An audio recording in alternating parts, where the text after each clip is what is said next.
Thank you very much for that. Lou has been around for a long, long time. He was Salesperson of the Year in 1985, Realtor of the Year in 1990. 2010, he was awarded the C.O. Nelson Award, which is now the Doyle Pargin Lifetime Achievement Award. He's been the president of GAAR. He's been the president of what was... not GAAR. Not GAAR? No, okay. First vice president, but he became president of NMAR. Okay, NMAR, and it was random at the time, right? Or yeah, they were afraid I would be president of both organizations simultaneously. Okay. So I ducked out. Also an NAR director for many, many years. You sat on the Real Estate Commission in New Mexico for many years. I've never been a commission person, but I was on the Education and Advisory Committee. Very nice. Mm-hmm. So obviously you have a wealth of knowledge for us. Well, that remains to be seen. Okay. We're very happy to have you here with us. Thank you. I appreciate it. Thank you very much. So let's tell us a little bit about how did it start off for you? What brought you into real estate? Was there something that we talked a little bit earlier about? We both know Jim Maddox. We know what he did before he was a realtor. What did you do before you were a realtor? Well, I was a professor at University of New Mexico in the history department. Came out from Ohio State University back in 1967 to do that. And then we decided to take a university position out east of Pittsburgh, the State University in Pennsylvania. And children came down with asthma problems and so forth. Also, when I was a professor down here back in the late 60s, I learned to hike all the mountains if I could. I was not a mountain climber, but a mountain hiker. And when I got back to Pennsylvania, there were fences everywhere, and the kids were not happy. And so after a year at that university, I decided to come back. I've always been a salesperson at heart. And one time I was a Fuller Brush man. I was between undergraduate and graduate school, went door to door for 9 months with a wife and 2 children. Oh, wow. And so I like the idea of selling. I like the idea of independence. And I felt I can come back here and live here and do what I'd like to do, be my own boss, as it were, and get a real estate license. And that way I can determine my own income and my own involvement. So that's how I made the transfer. And that's a common. I think that's a common thing that a lot of people say. Why did you join real estate? So I could be my own boss. So I could dictate how much money I make myself. Well, I like real estate because there's no glass ceiling. Right. Women, even to this day, around in industries and companies, there is a glass ceiling. They're held back. But I'm so pleased what women can do in this industry based upon what they produce, not their gender. I love it. Absolutely. Yeah, my wife's a realtor as well. Sure. And it's incredible to watch. I mean, well, I think realtors as a group are the best group of people in the country. Better than Methodists or Baptists or Catholics as a group. I have nothing but the greatest esteem for people who are realtors. Well, that's actually why I'm here. I can tell you, I started off, I was a bartender for a long time. I became a realtor because I got kind of talked into it. Yeah. And then I started volunteering here. Yes, and wonderful. Volunteering at GAAR was what made it for me. Being around the other realtors and seeing how giving they are. Well, that's how you grow. How you grow. Well, and it's really a team. It's so incredible. There's so much, competition in every industry, and people are so cutthroat. Realtors, for the most part, are together. Everybody grows together. I was at a realtor meeting in Washington, D.C. some years ago, and the guy came up from the hallway. I've been listening to you guys. You're the only group of competitors who actually like each other. That's what he said to me. Wow. In other words, you party together. You enjoy each other. Yeah. And back before COVID, we used to get together and party too. Yeah. Well, did you ever remember thinking when you started that you would be this involved with the organization and everything? No, I had no ambition in that direction. I just wanted to respond to the moment and the challenges of the moment. But I did evolve. At one point, I became a contractor while I was a realtor as well. Back in the mid-'70s, and also when it looked like franchises were the future and the present. Century 21. Back in '77, I bought a Century 21 franchise, wanted to move in that direction, Nationwide Realty, Century 21. And then when the interest rates jumped to 18 and 19% in the early 80s, I decided to close this firm down and move into commercial real estate in order to get a CCIM designation, and managed the largest commercial firm in the state in 1984 with John Lewinger, Walker Hinkle Commercial. And one thing sort of evolved into another to another, more or less by the situations, not by any long-range plan. Well, it certainly speaks volumes to a lot of our, our newer realtors out there that say, "Oh, I'm just going to do this just for an income or whatever." Well, I know, and that's not how the organization creates its reputation. Right. You come in, you learn the trade, you volunteer, and if you volunteer, you grow. I've done many hours of service for this board and for the state association, national association, and all of that is a growth experience in your own personal life. Yes. And the people you work with, the contacts you make, it's more than simply being knocking on doors for an open house. I can tell you that, well, and see, that's what my experience has been as well. Being a volunteer here and joining boards and joining committees and things like that. Sure. I really love the idea of, it goes back to something my grandmother told me a long, long time ago about, if you're the smartest person in the room, get out, go find another room, Right. And so I find that, being in committees, there's always something that I can learn. There's always some kind of growth that I can get from just being at a table with somebody like Sure. you, Lou, or being, Sure. there's just a wealth of knowledge around. Well, that happened to me. Virginia Clausen, picture on the wall, the second woman president of this board. Yeah. By happenstance, she met me in 1984.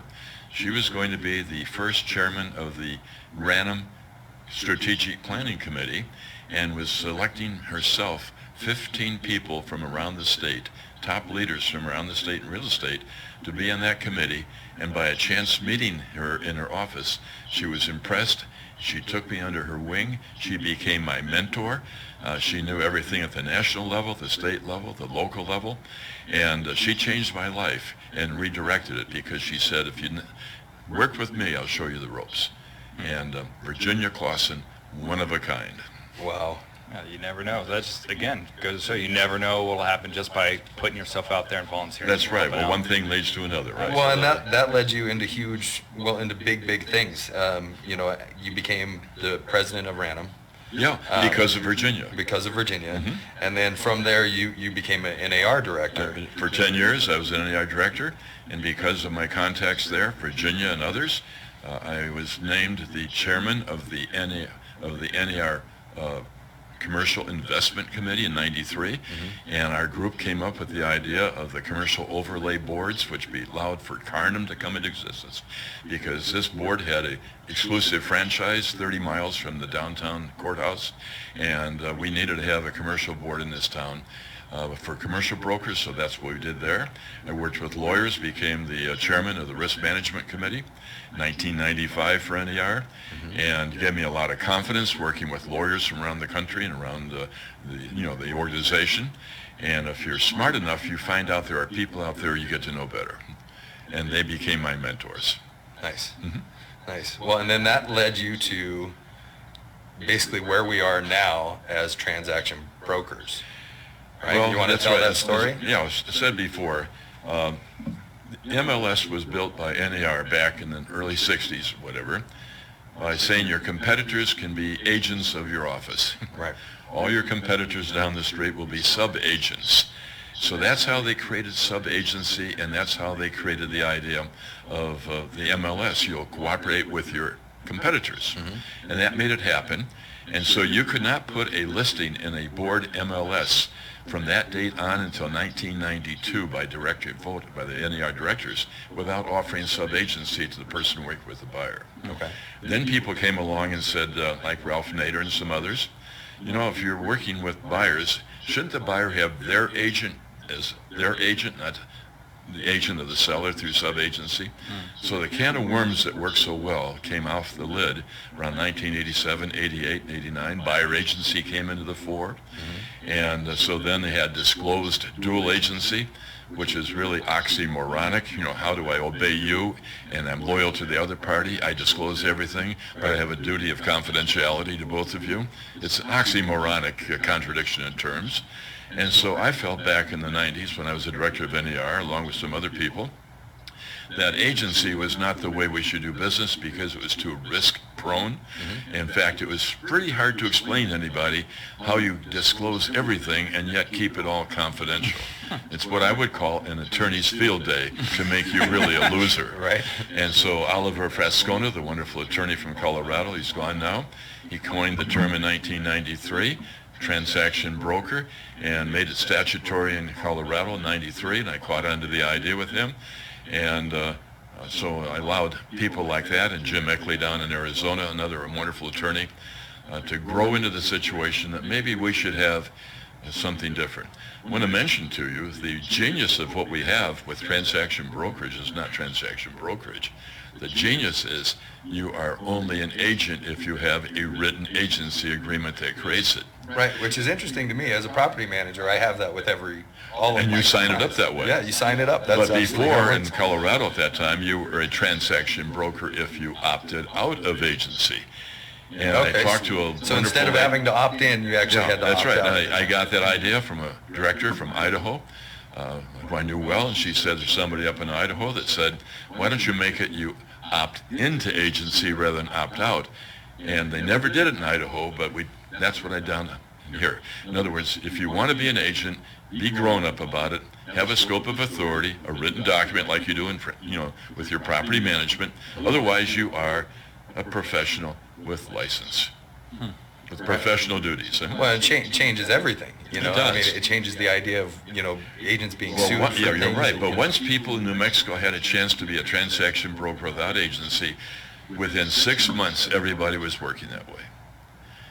Not because they didn't have to be sold on the idea. Yeah. And you said that you wrote this on a napkin. Yeah, Bill Campbell, chairman of the legislative committee for Ranham. He's the one that made it happen, by the way. Okay. He got the legislative committee unanimously behind this, wrote it on a napkin in a hotel lobby up in Santa Fe. Had to be submitted to the rewrite group for the legislative group up in Santa Fe, the legislature. But he's the one that carried it through. And he's the one that got it through both houses in the state legislature. There was not a single negative vote, I'm told, but it was sold beautifully because it made sense. Mm-hmm. And then Governor Gary Johnson signed it without a whimper. Wow. And a lot of lawyers were upset. So what we did is we advanced ourselves 20 years beyond what NAR was doing. I saw a little plaque here in the building right here. NAR sent out, it said, not all agents are realtors. They sent it out from headquarters. Yeah. And I went to the front desk and I said, why don't we change that? Not all realtors are agents. But NAR cannot, to this day, get rid of the idea that agency is better than anything else. Agency does not add quality. Agency adds responsibility because you, as a property manager, have been authorized to make decisions that are binding for your agency principal, right? Oh, yeah. So therefore, you owe fiduciary duties because you're making decisions. Yeah, and if I make the wrong decision, I owe. And if you make the wrong decision, they're held accountable for it too. It's called respondeat superior. Yes, sir.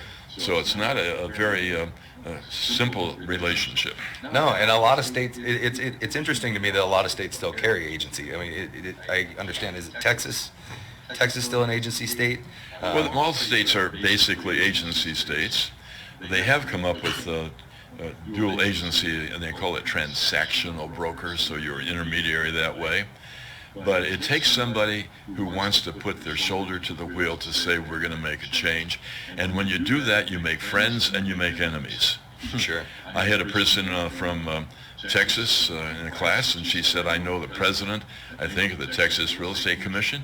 I like the way you explain transaction brokerage. I'm going to have her give you a call, so maybe you can share this with her. And of course, never was a call. Right. In You other want words, to hear about it? if you're going to go against the main paradigm, you better be prepared to put effort into it. That's right. And that's what we accomplished in New Mexico. That's incredible. It's Thank incredible. Well, it really, I mean, it changes everything. It really, just the thought of. But it doesn't cut back on quality. No. Because if you have a license, you have to give the highest quality you can muster for anybody, whether it's agency or transaction brokerage. Otherwise, the courts are waiting for you. Well, right, and I think that's where being a realtor and having a code of ethics and being in an association. Sure, and the Realtor Code of Ethics recognizes legally recognized non-agency relationships. Right. It mentions it in Article 1. Yes, sir. Sure. It Oh, man. always surprises me, by the way, at how much innovation happens in New Mexico.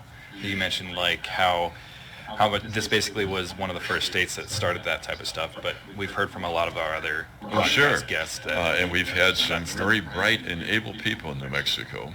And there was a president of NER from Mexico, Bill Brown, Sam Brown's brother back in the early 70s. And so, no, we've had some really wonderful people here. We really have. And I learned from them. Excellent. So some of the questions that came up in our group relate to, what life was like as a realtor, before, I mean, it's really funny to think of how easy, a lot of us have it nowadays. I mean, like I try to think of what property management for Jim Maddox was back in the 70s when, Sure. like we managed somewhere near 800 properties, and I have a whole system, like a cloud-based system where I can look things up at will.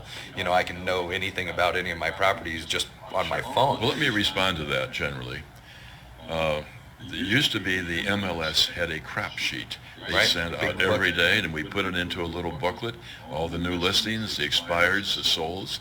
So somebody had to do that back in the 60s and early 70s. And then a guy named Bill Elliott, who's been around for years, and he was a member of this board, and also he's been a mortgage broker. He came to town representing a company that was going to put terminals in our offices, not computers, but terminals, with a thermal fax printout, Okay. a long piece of paper, and it was going to do away with the crap sheets. And I was in the building over here when that was being presented, and there were 100 real estate people in this building or in our membership who said, if we're not going to have the crap sheets anymore in our hand and we're going to thermofax with a terminal, we're resigning from the board. That was our first move back around 1975 toward automation. Right. People didn't want it. They didn't know they fought. They didn't want change. People, no one likes change. They Right. say they do, but they don't. And then Bill Elliott is the guy that brought that in. Right. That's And and we were talking about the idea of lock boxes. And Sure. like the different technology that's evolved to make our jobs easier is so incredible. The idea that you can look on MLS on your phone, and the idea that things. But things- that things same like technology evolved. that makes it easier for us makes us vulnerable that we can be replaced if we're not professionals. Yes, sir. Yes, sir. We talked about that on our podcast many times about Sure. The idea that our professionalism and our willingness to learn more and to gain more knowledge and to be around people that can teach us things. That's really what's going to make the cream rise to the top. Exactly right, because the only thing we offer that the technology doesn't is professional knowledge and involvement. Right. And that's always going to be important if we can deliver it. Well, and it's incredible how sometimes you take for granted the idea that you might think how things are supposed to go until something happens that you just have never seen before, and that's when it's always good, to have like the Jim Maddox or the Barb Maddox in the office Sure. that has the past knowledge of what actually Well, that goes on. helps. It really does. Yeah. I like to tell people I'm the link to the past and also to the future simultaneously. Absolutely. Because I'm looking both directions. Yes, sir. Yeah, but I'll tell you, back in 1984, there was an appeals court case in New Mexico, a second one in the country after California earlier that summer. The Gouveia case that said real estate people have a duty to disclose what they know or should know. We became a should-know state, and I'll tell you, the should-know is something that we have to take a certain sense of. Should I know that kind of thing? I said to some lawyers down at the Madro Law Firm years ago, we never know as brokers what we should know until we get sued. And they chuckled and laughed and said, that's too bad, isn't it? So the should know is the heart of our professional obligation. Right. Wow. So just keep learning. Well, keep learning and keep learning around the corner. Yeah. Because something else is coming up, Absolutely. Well, I look at all the stuff that's going on now with multiple offers being presented. That is a tremendous erosive force on buyers making sure they get this inspection, this kind of concession, whatever it might be. In other words, if there's 10 or 15 or 20 offers in there simultaneously, It's no secret if you really are asking for the seller to make all kinds of concessions and pay expenses, probably your offer is not going to be accepted. Right. So we're actually having an erosive impact right now on the professionalism that we cherish. Well, actually, I want to take it back to that. Yeah. When was the time before where we're in that type of seller's market where there are multiple offers? How did that turn out from years past? Well, we've never been in this situation ever in the history of real Really? estate in this country, period. Wow. In other words, you have the storm of interest rates that are around 3 above or below. They're typically at 5 and 6 and 7, something like that through the years. And there's low down payment for people. And also there's corporate entities that are moving in on cash purchases. They have front people that are doing it for them, and they're buying up properties. They may be Wall Street firms and so forth. And they're going out there and doing all cash with no concessions, and then turning them into rentals, whatever it might be. We're having a tremendous problem with affordability, and we don't have enough product, as you know. Right. We've been behind the 8 ball in that whole matter for years now. We don't have enough new, and also we have zoning and NIMBY items, not my neighborhood. Yeah. But where do people go that really need to get a starter home? Right.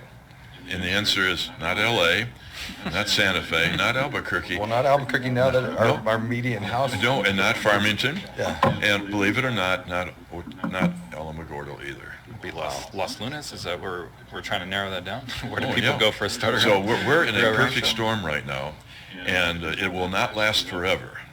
Well, that's a common underlying thing. I talk to a lot of realtors all the time, and being on the board, you come into contact with a lot of people, and, talking about what the market looks like right now and what is happening right now, that one of the main things that I keep the main thing that keeps coming to my mind is the idea of being professional and what our actual obligation and whether we're really providing the service that we should be. A lot of times, especially with the multiple offer situations we have nowadays in this market, we've got people advising to waive appraisal or there's things that are set in place to protect Due diligence. Right. Set aside, this is going to be, I believe, an attorney's field day in 2 years. Oh my God! When the people move in and found out they really didn't get all they expected, because that happens when they buy properties. Right, and they're buying them so fast and Yeah. at such big prices. But I It's think like, 2 are you years really from getting now, the value? we're going to be sued like you can't believe by attorneys for very unhappy buyers. I feel like I'm afraid of what What will happen? what's coming. That's what they're there for. Right, and they're waiting. Well, yeah. They're waiting. Attorneys. They're waiting. Yeah. And but I'm just saying that when you have, what's the most multiple offer situation you've heard of or seen? Oh boy, I don't know. I'm pretty sure that I've heard of 30 plus offers. Okay, you know the sad part of that? 29 brokers didn't get a deal. Right, and probably 20 brokers didn't even get a call back. Yeah, I'm thinking we have a number of members of GAAR and elsewhere who are not making a living right now because the competition's too tight. Oh, that's great. There are 30 offers. That's fine. 29 didn't get it, and you're getting buyer fatigue. So this is a time that we need to emphasize our professional involvement. But this will not last. It cannot last. Right. I'd like you to look at the Code of Ethics preamble, the very first paragraph. Preamble is not enforceable, and it says we're here to make sure we serve our communities, make sure there's affordable housing, make sure there's wide distribution of ownership. It's all there in the preamble. And this is a high calling of being a realtor, not simply being an order taker. Right. Well, and that's the fear. I see a lot of young realtors jumping in right now, and we want young realtors, of course, But what I see is people seeing the cash and going, oh, I should do this, Well, of course. and not necessarily going into it with I want to serve the public and I want to give the best service. More of I want Follow money. the money trail. Right. That's And- right. Well, but I feel like those realtors won't last. Well, they may not. Well, they'll be here when the cash is there. They'll be gone when the cash isn't. Right. But again, we need to keep in mind that we're in a very difficult situations right now. We've never, in my lifetime, never seen anything quite like this. I remember in 1982 when the interest rates went up to 18 and 19%. That was a major disruption. And if it weren't for seller carrybacks with real estate contracts in New Mexico, we would not have survived. And then the law was passed at the federal level that lenders would be able to have due on sale clauses that were enforceable. So that killed the seller carryback business. But that was a major crisis. And we've had other crises along the way. But and we had the crisis of 2007 and 2008. We knew that couldn't last forever. They were giving mortgages to everybody, then chopping them up and selling them as securities to people on Wall Street and being sold all over the world until we had to bail out. Federal government had to bail out Wall Street. Yeah. I can tell you, as a property manager, my phone rings off the hook, and it's always. I've got nonstop every day. I've got people calling me that are just saying, "I've been looking to buy for a year. I can't find anything. Can I rent? And right now the answer is no. No, you can't. I don't have anything. Well, I talk to literally. when I teach classes, I always pick people's brains, like I'm picking yours and so forth. I talked to a person the other day, and he said, "I think on the apartments around the city, not talking about houses, there's probably a 2% vacancy rate." Oh yeah. Yeah, and in other words, it's really low. Yeah. And so where do people go? I can't even tell you. I can tell you that we're doing our darndest to try and keep everything going, but people aren't moving. It's like 2 years ago, this same time of year, I would have, going into the school year, this is when I would probably have my largest inventory. Right now, people are moving out so that they can find something else for the next school term.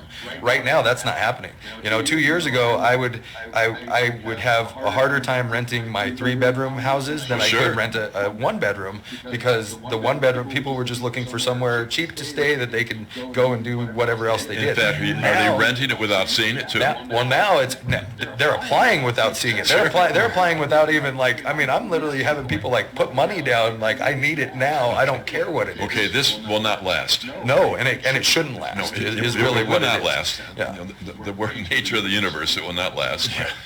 And it shouldn't either. Well, I think the basic nature of a consumer is that, they might be doing what they need to do to survive right now, but at some point they're going to go, wait a minute, I need to get my value. Well, let's put it here. Realtors are a tremendous force. There's over 1 million realtors at the national level. Yes, sir.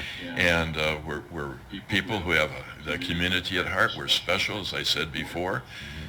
We need to lead the way to make sure this is solved, not simply go for the next closing. Yeah, boots on the because ground this level, will not last. Right.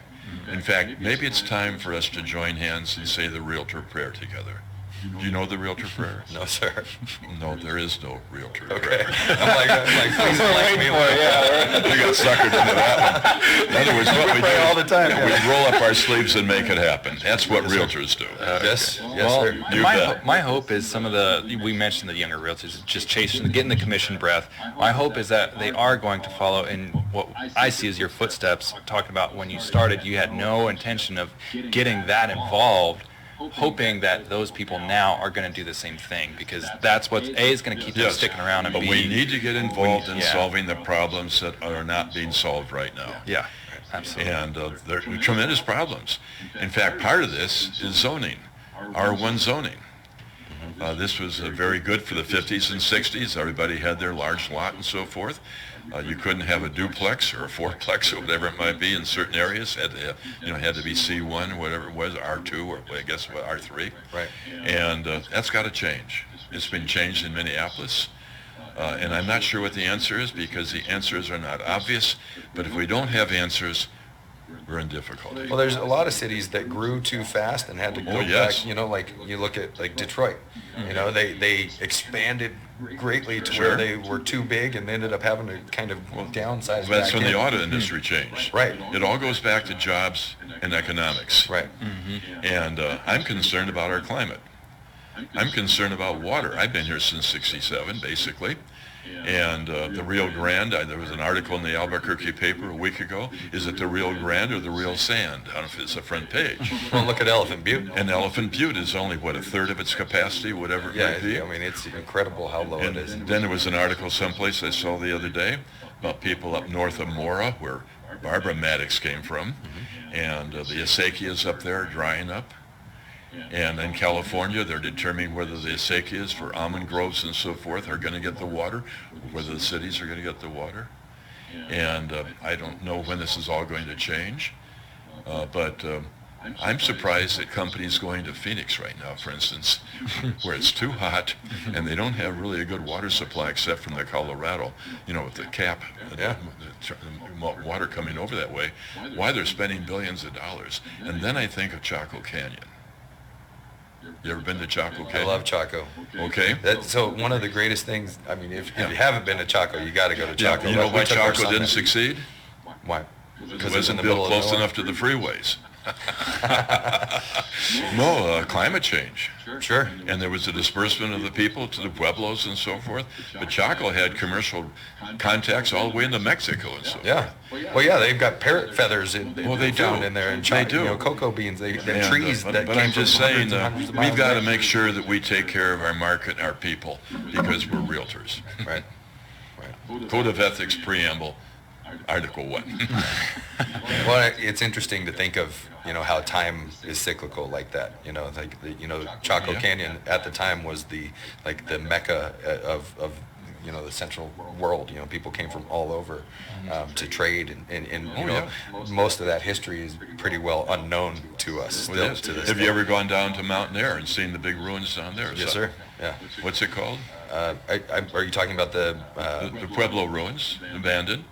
I know what you're talking about. Yeah, it's massive Yes. and totally empty. Something happened. Right. And I used to be a history prof. I used to be an ancient history prof. So that sort of is my scope of my consideration. Peoples come and go. People migrate because they're desperate. Yeah. And that's happened all the way through history. Right. You go down. My wife and I were in Mexico a couple of years ago, down near Puerto Morelos. Oh, sure. And they're still digging up ruins, daily. That like huge things where thousands and thousands of years old. Where it's literally like an entire city is just. They had bigger cities in Mesoamerica at that time than they did in Europe. Right. And I think they probably disappeared in part because of the diseases that were brought over by the conquistadors. Smallpox, they had no protection for that. Okay.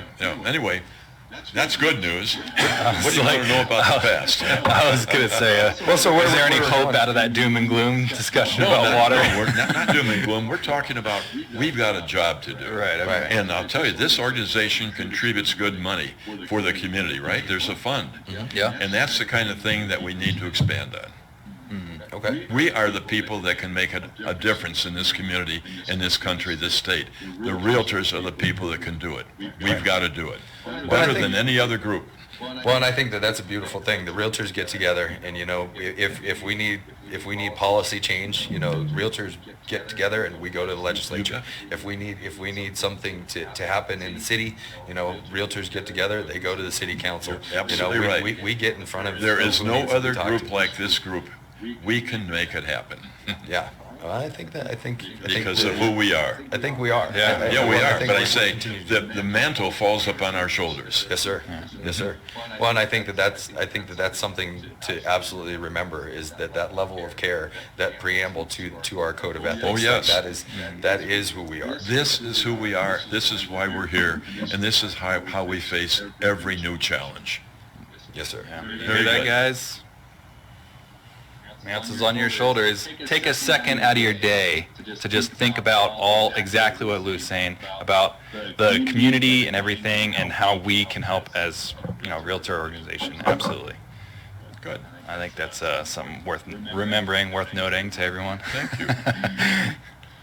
Well, and where do you? So we talk a lot about growth in Albuquerque, and we're kind of pigeonholed in this spot. A lot of times they talk about how we can't have new construction because either we can't move north or we can't move east because of the mountain, or can't move west because of the mesa. Mesa del Sol, south of the airport. Right. So where? Well, and that's what when you last night I saw the two mayor candidates speak, and Mayor Keller talks quite often about Mesa del Sol. That is the new subdivision. I think That'll it be is. the new suburb. I think it is. There's a huge amount of space out there. And Rio Rancho. And Rio Rancho. If Rio Rancho had not been created by AMREP back in the early 60s, and nothing had been done up there, our city could not have grown. The factory got bridges that actually went across the river. I don't know if you're aware of the fact, but there were people that I know that nobody wanted the Montano Bridge. They didn't for want most the of my Montano life, right? Bridge. Yeah. And that was not forward thinking. What would we do without the Montano Bridge Oh, man. or the Paseo de In fact, have you gone Imagine up what to traffic have you would gone be to like. Bernalillo at all? Yeah. You see all the traffic there, they're widening the streets so the people get into the north side of Rio Rancho. Yeah. So there were forward-thinking people all along through all those crises through the years. Bless them, they made it happen. Yeah. Right. And so that's where we're going with Mesa del Sol and the new subdivisions shorter. But see, when I south. came here in this town in 1967, the economy was different. Well, the whole city was different. You know, It we talked to was Bill Dodge a different, but I couple was months told ago. that I should live in the Northeast Heights when I came from Columbus, Ohio. And I bought a house for $12,500. Wow. I could not afford a $26,000 house on my professor's salary. But the pay has gone up and the houses are getting out of sight. And I'm just saying we've got work to do because we have too many people on the streets.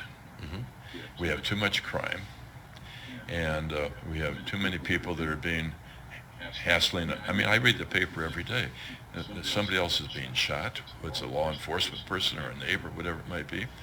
And so we've got work to do as realtors. And we're the group that can lend our influence to the people that make it happen. I think all of those are symptoms of stress on the economy. Oh, sure is. You know, like, Yeah, you know, huge sure is. crime and homelessness and Oh, you you know, sure is. those kinds of things happen when, you know, people are, you know, in despair or you know, Well, what in if jeopardy. they can't rent one of your houses? Where do they go? An RV? Yeah. I mean, believe A me, car? It's crazy. I mean, that's sad. Well, and we talk about, you know, like the rents are dictated by price, you know, by the sales market, you know, Yeah. and a lot of it, you know, investors they see what things are selling for, they see what the market looks like as a sales market, and then they start calling me and saying, hey, let's raise our rents. Well, you know. let's talk about Problem with that is, you know, you have somebody on housing. You know, you know, somebody on housing, they only have what is allotted to them. They don't get to necessarily say, okay, so can you please put the rent back to where my That's housing right. will pay for it. But what's going to happen when the moratorium on foreclosures expires, whenever Scared that to is? death, Lou. It's going to put people on the streets. Yeah. And they're going to come to Maddox to get a property they can rent, and you're going to say we don't have enough for you. So that's probably the immediate looming crisis coming up. Right. When the people are put on the streets, Yeah. and where they can't even rent. Right. Well, and people are getting so much in debt that, I mean, the debts that are piling up over this past year with this moratorium are incredible. But I'm saying if foreclosure now is going to really come along, it will in the future. People don't have the money perhaps to pay their bills on that. Where do they go? If they have to get out of a house, where do they go? They go to Maddox, and Maddox says, we don't have many houses. And others along the way. So anyway, this is an interesting time to be alive. Yes, it is. Well, and I think that it'll all kind of work itself out. You know, as there becomes foreclosures, there will become more I properties know, available. but remember, again. the Roman Empire fell. Yeah, I try as hard as I can to not think of us as the Roman And Empire. Chaco Canyon became abandoned. Right, you know, we got to keep going as long And as remember we can. I said we'll say the realtor prayer together? And you had a puzzled look on your face. Yep. And I said realtors don't have a prayer. We have action. Yes. What do you want to ask me about the past? Oh man, I knew everybody. I'm sure you do. Well, and so this is. I mean, I think really what we're learning right now is, you know, the past, you know, lives to repeat itself, right? You know, or what's the famous thing? You know, if you do Past is prologue for the future. Well, if you don't learn from your past, You're going to destined repeat the same repeat it, mistakes. right? You got it right. I guess that's where we are. You know, you grow too fast, you grow too big. You know, you don't work on Well, infrastructure. What people happens? aren't paying attention to the basics. When that happened back in 2006 and 7 and 8, and everybody could get a mortgage like you couldn't believe, you know, we knew it could last. Right. And you could see it coming down the road. But no one wants to remove the punch bowl when the party's going on. Right. That's human nature. Yeah, well, I'm curious as to, I mean, because you I'm said not that. saying gloom. I'm just saying Yeah. we've got to be involved. Well, you said that about like now, like right where our market where we're in now, it can't continue. We don't but- have product. Well, yeah, but I mean, so the way I see it back in 2008 was obviously it was the mortgage industry's fault. Well, everyone has its every time it's crisis. but we've you shored look up at from the GAAR statistics. They had how many detached single-family homes in May? Well, that's what I was saying at the beginning of the 600 show. and You know, some. the difference Yeah. a year makes. You know, Yeah. a year ago we had 1,600 detached homes this month. Okay. Right now Yeah. we have 836. We have less than 1,000. Okay. That's less than And how half of many what we are had. how many are members of this organization?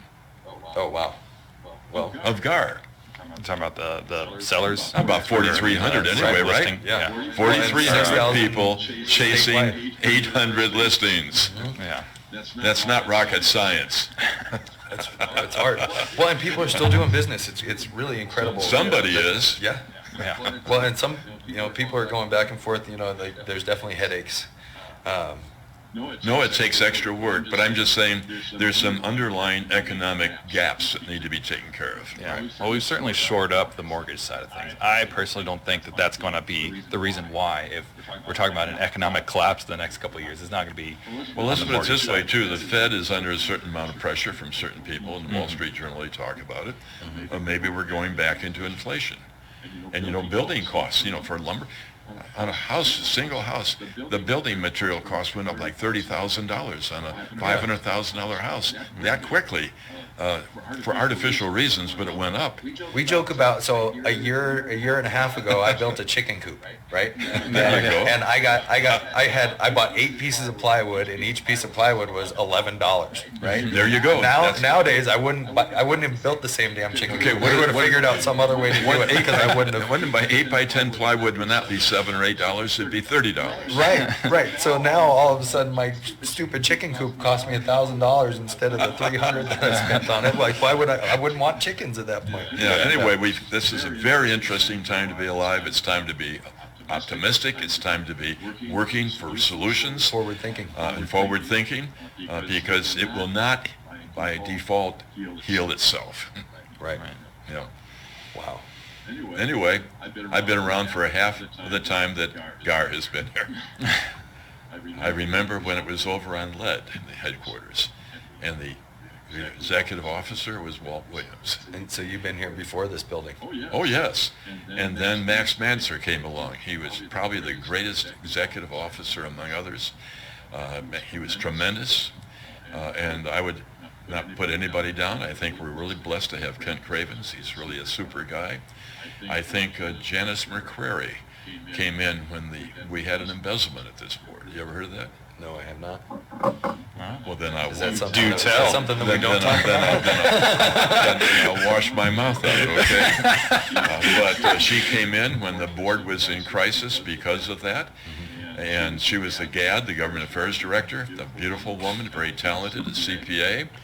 She came in overnight, was made the executive officer, and she righted the ship. I salute Janice McCrary. Very nice. And I'm sure that probably a lot of the protocols and rules that we have and that we follow today as a board are stemmed from that, or? Well, I'm not saying that. I'm just saying that she came in and put the thing together when we weren't sure how bad it was. Okay. That's when Carnham moved out of this building and went up on Academy Okay. and separated themselves out. In other words, there are issues and crises and opportunities all along the way, every decade, and she helped meet those. Max Manser did, Walt Williams did, and Kent Cravens. My gosh, what's going on with the building? Is it being worked on right now? Yeah, there's. Can you still see the sky from inside? I probably so. I haven't been back there in a week or so. From the rainstorm. But I think Kent Cravens is superb. Yeah. And I really enjoyed that meeting last Friday with the food trucks. Yeah, that was and the great, tents. wasn't it? Yeah, it was. Yeah, no, I We was actually got really together, impressed. It was nice. and the that mayor everybody- was there to give a speech. And It so- was really nice for everybody to